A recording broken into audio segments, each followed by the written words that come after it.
Thank you for tuning in to the Okinawa Karate Podcast. I am Josh Simmers, coming to you from the birthplace of karate, Okinawa, Japan.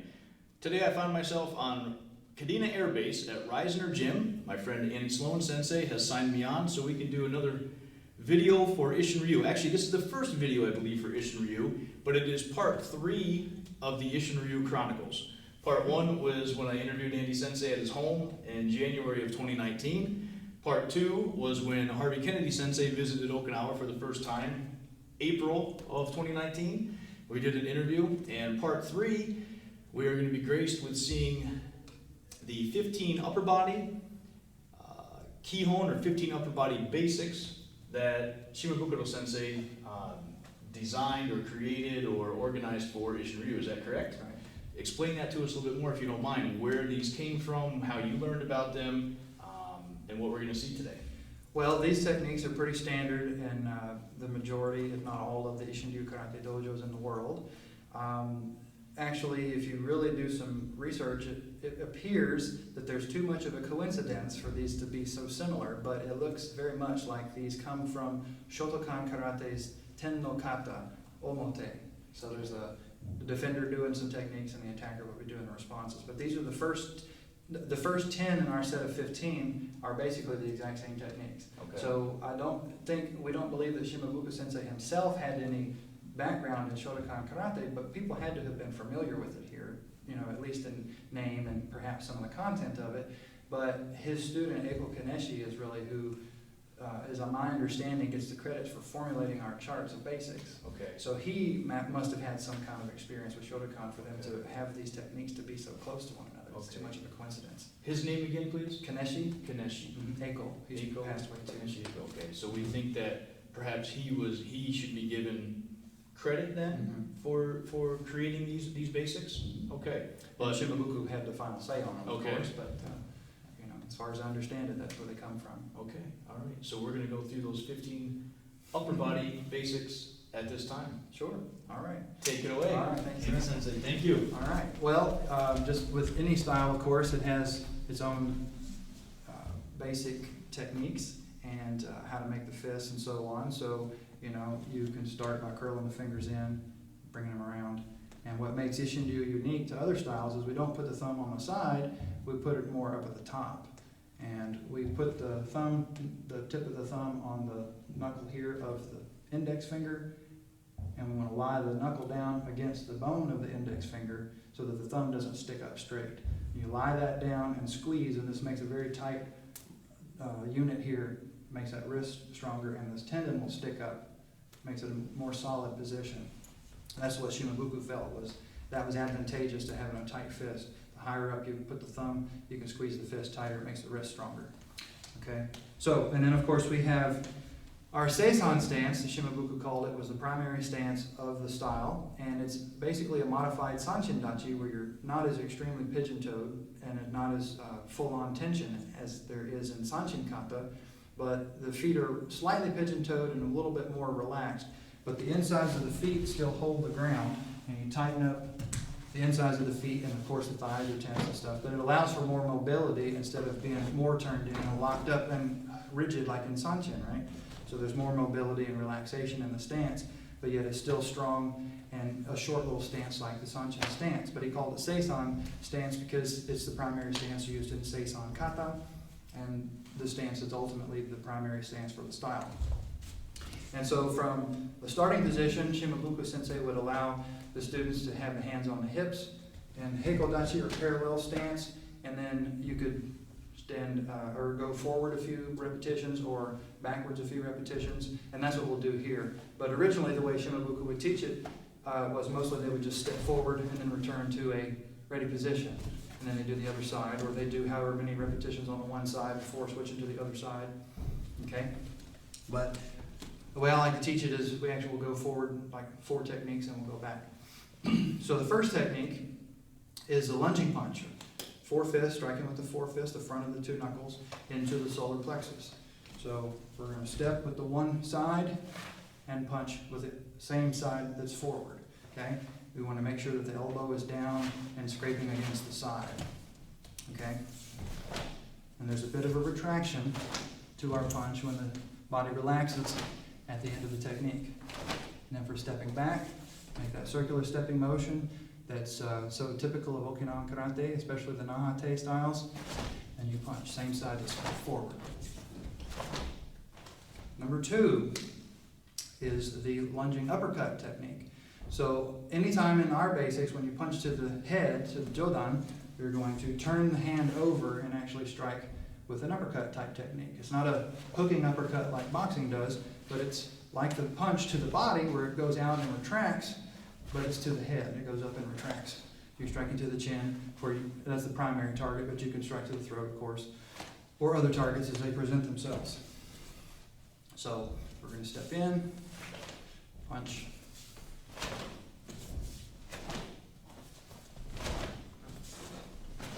One more. Number 3 is going to be a reverse punch. So we're going to step with the one side and punch opposite. Okay, so step.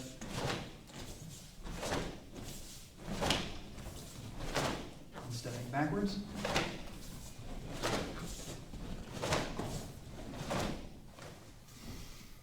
Now we're going to do number 4, which is the reverse uppercut. Number 4, reverse uppercut. So step in with the left and uppercut with the right. Step in with the right and uppercut with the left.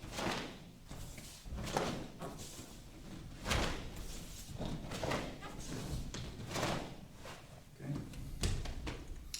Next one, number 5. This is where we start with the blocking techniques in addition to the strikes.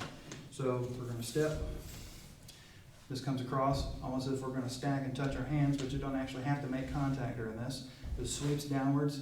The punches come into the lower abdomen, or if they kicked high enough, blocking with the middle of the forearm. And then counter punch. Step, block, punch.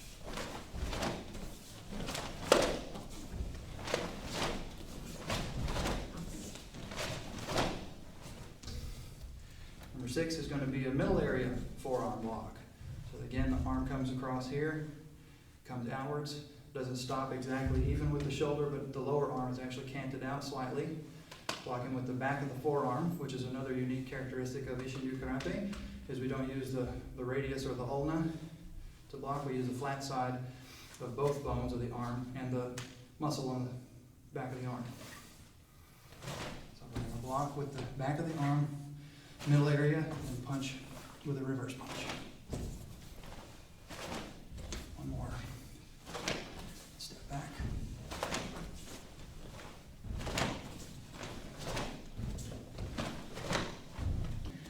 Number 7 is going to be a middle area open hand block with the edge of the hand like a chop, and then a spear hand thrust with the opposite side. So we step in, block, and thrust.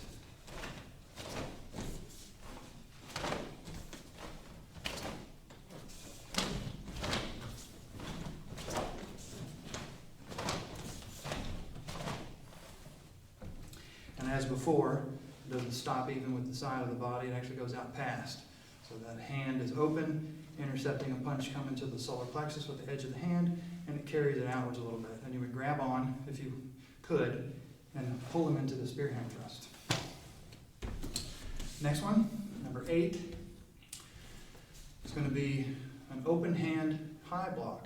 So this doesn't come straight up, because if you come straight up, you're going to block with the forearm. This is to be with the edge of the hand. A lot of the early Americans were calling this technique open arc sweep because it comes at an angle. So you're taking the opponent's technique, whether it be a straight punch to the face or an uppercut to the face, you're carrying it offline with the edge of the hand, which opens them up to do this reverse uppercut. You're going to step, block, and uppercut.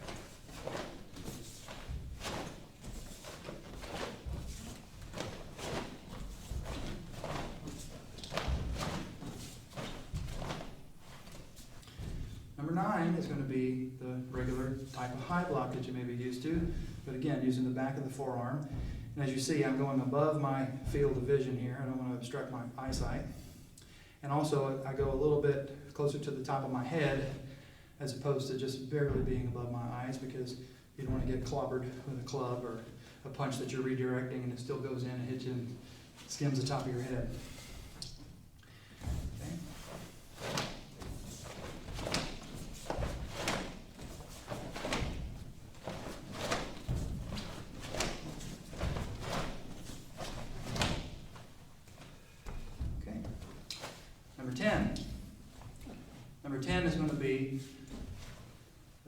this way for a back fist. Back fist comes down vertically to the bridge of the nose, and reverse punch to the solar plexus.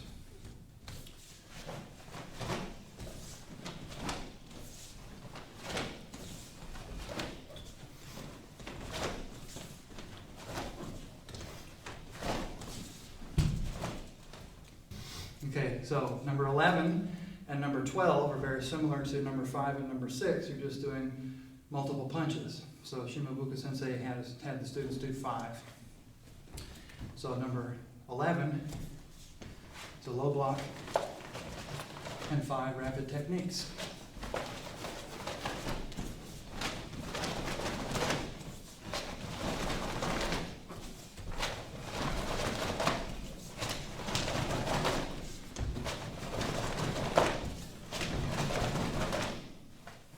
So that gets the student used to throwing multiple punches, but still having good technique with it, pulling it all the way back instead of just kind of shortchanging the punches. Number 12 is the same, but using a side block and 5 punches.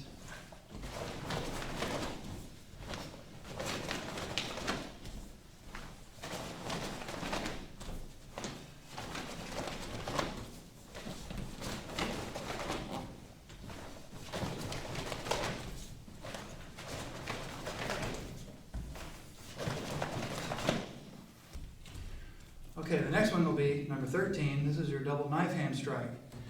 Many people were taught to do, or were allowed to do, a blocking technique at the beginning of the technique. And there's nothing really wrong with that. But Shimabuka Sensei actually intended for this to be a low type of a technique. And the chamber position, or this initial motion, kind of lends itself that it could be a parry, blocking across, in preparation for this strike. But the technique itself is supposed to be delivered low originally, because if you think about it, we have a low area forearm block, a middle area forearm block, and a high area forearm block, and then of course we have this high area open hand block and a middle area open hand block. But where's the lower area open hand block? Well, this was it originally. So you're blocking or chopping, striking if you will, with the edge of the one hand, and then the next technique comes over and strikes to the side of the neck. So it's my understanding that Shimabuka Sensei allowed the Marines, when they asked him, Sensei, can we do this? You know, like a palm block in advance of that first chop. And he said, okay. You know, it doesn't really change the movement or the purpose of it, but it does bring it up to the midsection most of the time. Now, my sensei explained it to me that when they would step forward, both hands would come up simultaneously, but the first or the low hand would actually be low. And you wanted the opponent to see this higher area movement as opposed to the low area, so that they would focus on that, and then you hit them with that first chop, and then they double over from being hit by that first chop, and then you hit them in the side of the neck with the upper arm. So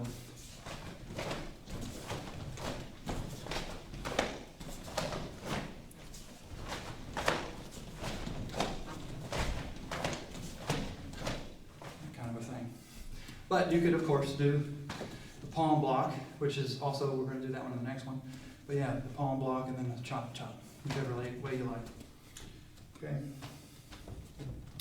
Number 14 is the big punch. Shimabuka used to call it biggie punch. So it originally was just 2 hook punches, and again, the Americans added this palm block or parry at the beginning of the technique. So you're stepping in, deflecting the technique, coming towards your solar plexus. This first hook punch is to the solar plexus area on them, and then the other hand cocks back, and you do it around the back side of the floating ribs or kidney area.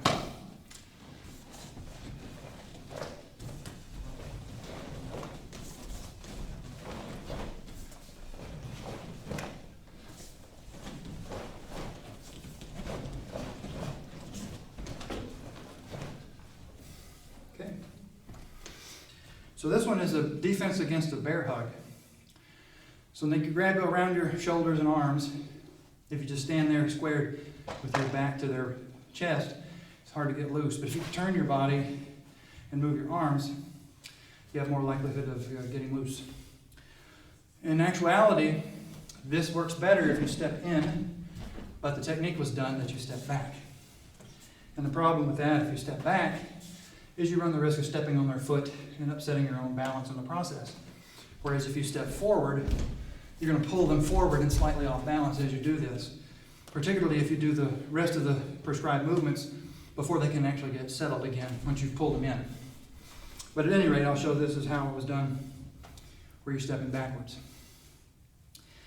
And actually, I'll turn to the side on this one too after I show a couple.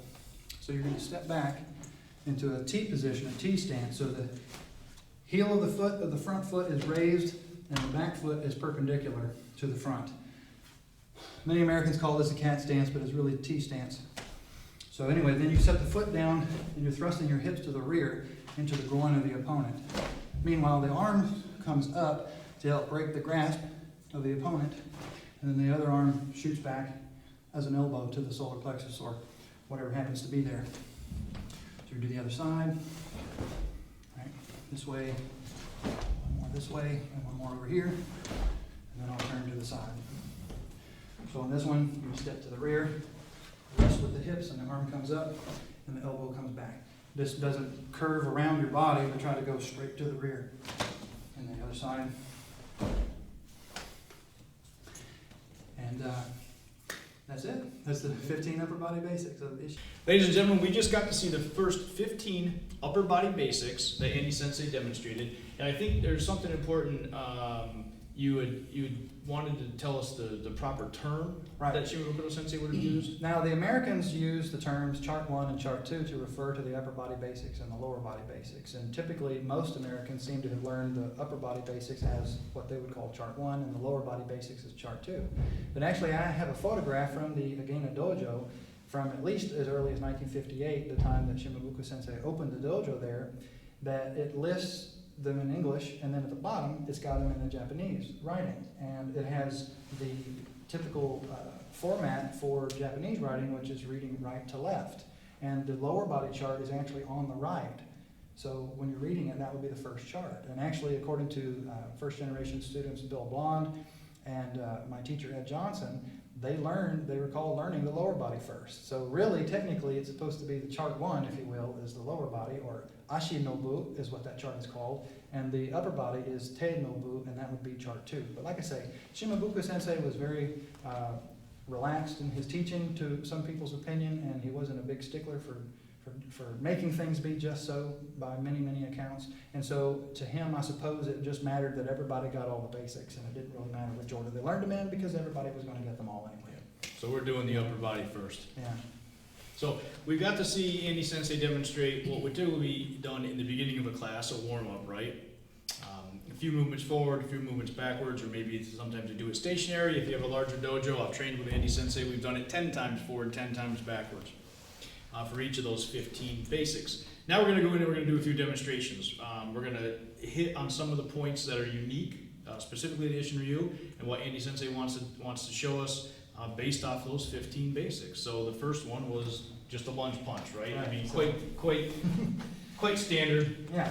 So if we're standing naturally and the opponent is just being our dummy for the time being, the target area was the solar plexus, and the technique was developed. You just called me a dummy. The technique would always go to the solar plexus for general practice purposes. So if you step in and you punch. Now, of course, if you punch out straight, like some people will do, that really doesn't hit anything except perhaps the rib cage over here, which is not really painless, but it doesn't really damage the opponent perhaps as much as striking to the solar plexus. So even though your arm should be extended at a 90-degree angle from your torso, if you punch out straight like that, you're not really hitting a vital spot. So you turn your hips in, which allows you to hit to the center line. Right? So there's that. So that was number 1, lunge punch, right? Basically. Okay, number 2? Number 2 is a lunging uppercut. So if you're stepping in or stepping back, if the opponent comes in and you want to get more distance, which you can do as well on any of these, step forward or step backward. If you're punching to the solar plexus, you can almost guarantee that you're going to hit with these top 2 knuckles in this fist formation that we do. But the higher up you get on the target, especially if you want to go to the nose, you run the risk of hitting with these lower knuckles. Well, Isshin-Ryu Sensei devised it so that if you turn it over and do an uppercut technique, really, it removes the lower knuckles from the equation for the most part. So you can hit more safely to the higher area with that uppercut. But the good thing is, if you were a smaller person, like most Okinawans were smaller, if they were fighting a taller target, a taller attacker, they can hit higher with those top two knuckles and still not hit with those lower knuckles. So it's acceptable to do it that way. It's just that he felt that turn it this way and you won't hit with the lower knuckles. Okay. So we've got number 1, lunge punch. Number 2, the uppercut. Number 3 is a reverse punch. So you're stepping with one side and punching with the opposite. You know, pretty standard techniques in most styles of karate. Number 4 is your reverse uppercut. Same concept there. All right. So number 5, when you're working with your partner, if the opponent punches, by the way, these blocks are more geared to having a defense against a punch coming to the lower abdomen as opposed to a kick. Not that they can't block kicks, but because of the higher center of gravity, it's easier to block punches with them. Okay. So if the guy's delivering a technique to the lower abdomen here, you're stepping in or stepping back to whatever comfort level you have. You're using the back of the arm to knock it to the side and then you punch there. Okay. And then, of course, if they punch with the opposite side, it's the same thing, but now I can hit him in the rib cage faster than he can turn back and hit me. If I always only did this side, now whoever's faster is going to hit the other person, right? So yes, you block their technique, but now you're both still wide open. This is, Andy Sensei calls this the preferred method. So if they punch with the opposite side, you're coming in here and you're striking here, or stepping back, however you like. So if we're the same distance and he could actually lay hands on me if I don't move, but when I step back, now he no longer can hit me. Yep. I just bought myself 2 inches, right? So either way it works. Okay. Okay, number 4, same concept, but you're just punching to this way. I'm sorry, not number 4. What number are we on? 6. Number 6. Number 6. Thank you. So number 6, what was the terminology used for number 6 before? Oh, number 6 is a regular middle area block, side block, forearm block, whatever you like to call it. But it's the same concept. If the opponent punches with the right side, yeah, you can block and knock it off to the side and hit here. And I'm not really going smack. I'm actually intercepting the technique and carrying it off to the side and then striking. And then the same principle, preferred or non-preferred, like Sensei Nicola calls it, if they punch the opposite side, you've got this here and there like so. But another little thing that's unique, probably a little bit more advanced thought is, say if the guy grabs instead of doing a technique or a punch or something, if I want to pull him in, this blocking motion is actually kind of bar his arm slightly, and then you have that. And the same concept for the middle area block too. You got that there, and you crank on that arm, and you can get loose and smack him. Now, he's got big, strong arms, so I'd be hard pressed to actually really do a lot of damage, but it still doesn't feel too good, probably. Very good luck. Very good. If someone was more hefty than I am, could come through on that. It's not a good feeling on the elbow. Right. So the number 7 technique, if the opponent punches, we're going to use still middle. Yeah, still middle area technique. We're going to use the edge of the hand. As you saw, he's punching to my center line, and I'm just using this to kind of knock it off to the side. And I don't want to grab here, especially for folks like him who have big forearms. You want to try to grab down to the wrist where it's smaller and easier to control them. And then, of course, you pull them into the spear hand thrust or to the throat or whatever. But the exercise was taught solar plexus with the fingertips. Okay. Is there any idea what that would, if I'm punching that, would you also consider? You would have to modify this probably, unless you just really were good at conditioning your fingers, that you could hit them in the ribs, which I don't really personally think that would do a whole lot, but of course you can go over top. And a variety of factors, of course, how tall the opponent is, how short they are, you can easily move them downwards or whatever. Yep. Okay. Pretty simple. And then number 8, again, if the opponent punches to the face, you're carrying this off at an angle as opposed to coming straight up with it. So if you carry it off to the angle, get my timing better, then again, you grab onto the wrist and that opens them up for this follow-up uppercut technique. And then again, if you punch with the other side, it's the same thing, but you could pull them down so that now they're open for that, or you could just kind of hold them there and hit them in the ribs and modify it just slightly and go downwards with the uppercut technique, but still viable. Yep. And then number 9 is your standard high block technique. So you come into the technique and punch. Or again, if you don't feel safe being that close, you can step back and gain yourself some room. But then on the other side of that is you have to maybe scoot back in to smack them with the punch. Or it also works if they grab, do an arm bar technique coming up at that high block. And here and smack them. Okay. And then number 11 and 12 we'll skip. Oh, we skip number 10. That's right. What was number 10? Number 10 is a back fist and reverse punch. So this is a good defense against a hook punch. So we'll do it from this side first. So this arm comes up, chamber position here. If I turn my hand this way, he might can get underneath or maybe over the top of it or whatever. But if you make your fist wider this way, it's a little more safety. Okay, this is chambered here, and then it comes right down the arm, basically, into the cheekbone or the nose, bridge of the nose. In fact, the Americans were calling this bridge of the nose punch. And my sensei to this day, he doesn't call this a back fist, he calls it a bridge of the nose punch. He uses this and says this is a back fist and this is a bridge of the nose punch. Okay. So for our basics, that's what he always calls it. Okay. And if we show that from slightly different angle, it's So coming this in. way is here, coming up to chamber, and then it rides down this arm if it doesn't get caught in your sleeve. Well, And you hit get him him with the a back bit faster. fist. Yeah. Yes, and then you smack him with the punch. Okay. And this is the high area driving strike, really, in Japanese, if you use the Jodan uchikomi that was on the chart, which I'll send you. All right. Okay, 11 and 12 we'll skip because of their similarity to number 5 and number 6.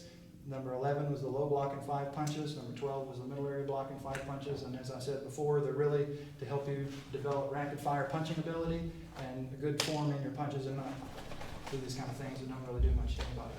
Okay. Number 13 is the double knife hand strike. So again, if the opponent is punching low, this can be a block across perhaps. Now this doesn't really matter that their arm is partially still in the way because you're going to come back through with it pretty good, right? Or if they did punch with the other side, you're knocking it away, you're striking them in the ribs or in the hip or whatever, bend them forward, and then there's that. And we also don't come around level to the ground, it's more angled downward. So again, if the guy punches, here you're knocking it away, strike, and then see how you bend forward? Yep. It's kind of natural when you hit them like that. Lower, that's what happens to the body when you hit lower than the center of gravity, they're going to come forward some. So you hit here and then strike to the side of the neck. So if we show that with your right hand, if I come in here, damn.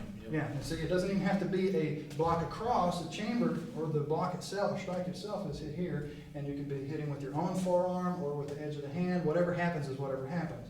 Which Ideally, still pulls me in. Yeah, it still kind of pulls them in because he's committed to the attack. Oops, Yeah, sorry. that's right. And then you're here, and once they come forward, then you're smacking them with the other arm. Sorry about that. That's okay. That happens. It does happen, and I probably shouldn't have done That's all right. that. So, but yeah, there's that.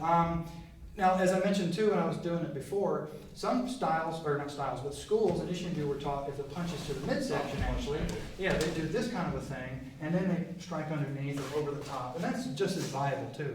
You know, it doesn't really matter. But really, it's my understanding that when the punch came, it was this way to block it and carry it downward, and then strike there. And then number 14 will be the palm block and the 2 hook punches, or just the 2 hook punches. Originally, Isshin-Ryu Sensei taught it with just 2 hook punches. If the guy punches, I don't really like this, and that's probably why the Americans didn't like it either and added this blocking technique to start with, because that's really close for comfort on that. You got to have perfect timing to do this and just turn your body. But anyway, so this little safety mechanism's in here, and this hand, as you saw when I blocked across, this one chambers back this way for a hook punch into the solar plexus area, or whatever you can get. If the guy's tall, you can go over top or whatever. So you're striking here, and then you can see I've got his back here. This other hook punch comes to the kidney or whatever it is you want to do. The basic framework is what they are, but you can, you know, make it how you need it. So from the other angle, if I Yeah, punch so I'm under coming that. this way here. I'm coming offline slightly, but I still want to try to retain the essential parameters of the Seisai stance, which we'll go over. So you're moving this technique off to the side, striking into the midsection, and turning back this way and striking into the kidney or back area. Okay. And then the last one will be the break from a bear hug, number 15. So again, if I'm staying like this, there's not really a whole lot that I can do. You can pick me up and do all kinds of stuff. So the technique as prescribed is you step backward. Well, as you see, I have difficulty in doing that. And even if I could, I'm going to step on his feet maybe, and if I'm just trying to settle myself instead of actually making a foot stomp, it's kind of hard for me to retain my balance. Oops, sorry. So if I'm here, like so, if I step in, he's got to come with me a bit. And then I'm going to turn my body and hit him in the groin with my hips. You know, thrust backwards with his elbow. So if I do the other side, coming forward and turn, and then this hip goes back. Yeah, and almost immediately that kind of thing happens.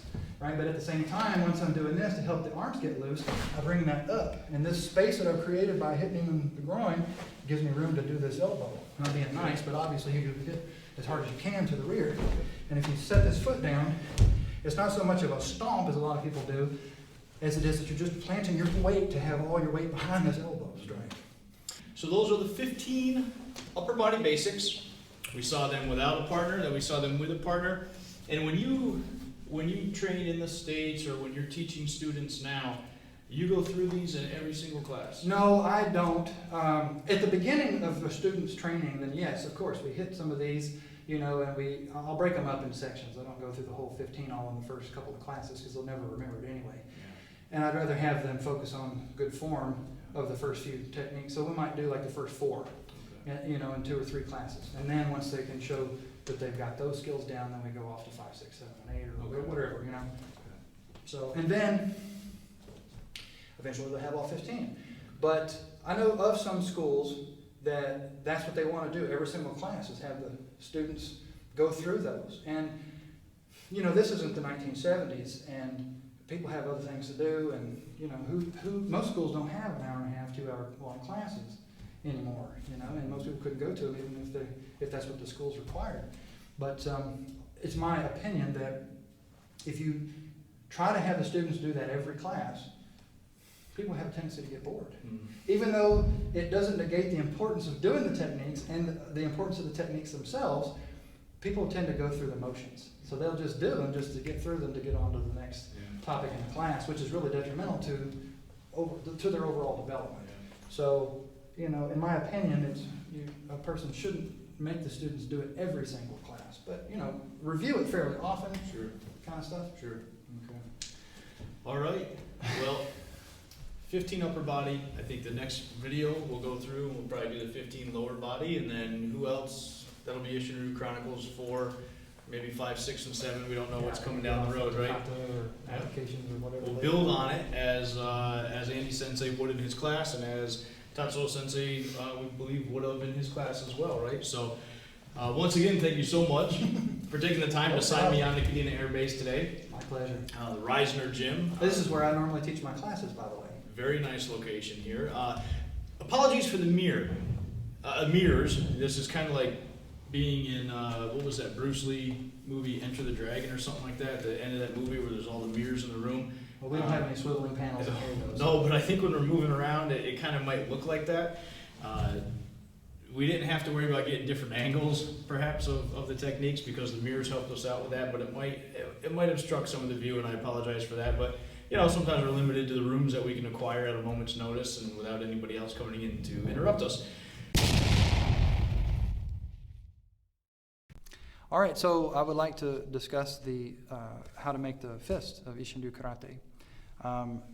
I let the students start, since it's their hand, whatever's comfortable, they can start from the bottom up, curling their fingers in, or they can start from the top down and curl their fingers in, or they can do all at the same time, right? So the standard method, you could have them curled in and around like so. You don't want to have any spaces in between here, so this is nice and tight, and this is nice and tight, of course, as well. Now, when you're just standing normal with your hands closed, you don't want to clench them tightly because you get tired too fast, right? So anyway, you do make the fist snugly. Your fingernails should not be showing, right? And then the thumb position, instead of being on the side like a lot of styles will do, the thumb is up here on this finger knuckle, right? The side of the thumb here, and then you put the thumb, lie it down on the bone of the finger as best you can, and then you squeeze all that tightly. Some Isshin-Ryu people do it like this with the thumb on this piece, and as a matter of fact, that's how I was originally taught. And then I saw a video or photograph of the founder's younger son doing it this other way, and I said, oh my goodness, I've been doing this wrong, what I deemed wrong for like 12 years or whatever at that point. So I saw that he was doing it like so, and then I changed to this position, and I said, well, my goodness, this is far tighter. I can tell immediately that this will allow you to squeeze the fist tighter, If you put the thumb up here, you've got this space in between your thumb and your fist. So what are you squeezing? So if you're pushing with your thumb, you're actually pushing down into the fingers, and that's not what you're striking with. You're striking with this portion of your hand over here, these knuckles. So you want this area of the hand to be as tight as possible. And when you lay that thumb down and squeeze it, that's exactly what happens, is that area of the hand becomes tighter. And then you've heard folks talk about, it tightens up a tendon on the thumb side. Well, there it is. When you do that, it makes that tendon stick out much more prominently. Now some people have an opinion that that's not a good thing because it's susceptible to being struck by somebody's technique, and there's valid arguments. But again, this is not perfect no matter what. But this was Shimabuku Tatsuo's vision of how he wanted to do it, and he felt that this was a stronger fist formation in this way. But Andy Sensei, thank you very much, as always. Pleasure. Appreciate your time and your willingness to share the information. And I want to thank you, the viewers of the Okinawa Karate Podcast, for all of your support. As always, I am Josh Simmers, coming to you from the birthplace of karate, Okinawa, Japan.